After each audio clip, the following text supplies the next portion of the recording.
equation we are told that a and b are the roots of the equation x square minus 6x plus p is equal to 0, and c and d are the roots of the equation x square minus 24x plus q is equal to 0, where a, b, c and d in that order are in an increasing geometric progression, and we are required to calculate the values of p and q. As a, b, c and are in a geometric progression which is increasing, let a be equal to a, let b be equal to a into r, where r is the common ratio of the geometric progression, c is equal to a r square, and d is equal to a r cube.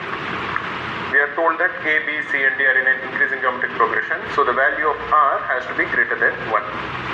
Now we are told that a and b are the roots of the equation x square minus 6x plus p is equal to 0.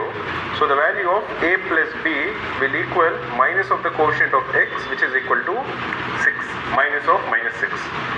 b is equal to ar, so the value of a plus ar is equal to 6, or the value of a into 1 plus r is equal to 6.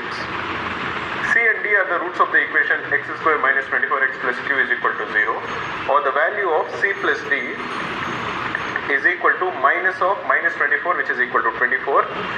C is equal to AR square and D is equal to AR cube. So AR square plus AR cube is equal to 24, or the value of AR square into 1 plus R is equal to 24. So we have two equations and two unknowns. This is the first equation and this is the second equation.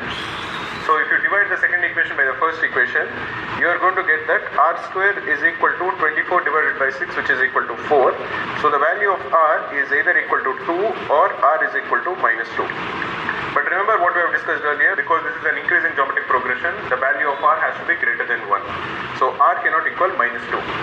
This would imply that r is equal to 2. We can take any one of the two equations to find out the value of a. A into 1 plus r is equal to 6. So a into 1 plus 2, that is equal to 3, is equal to 6. So the value of a is equal to 2. This would imply that b is equal to a into r, that is 2 into 2, which is equal to 4. C will equal 8 and d will equal 16.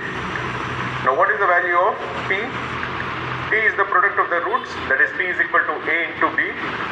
So this will equal 2 into 4, which is equal to 8. Similarly, q is the product of the roots c and d. So q will equal c into d, which is equal to 8 into 16, which is equal to 128. So the value of p is 8 and the value of q is 128. So the correct answer is option C.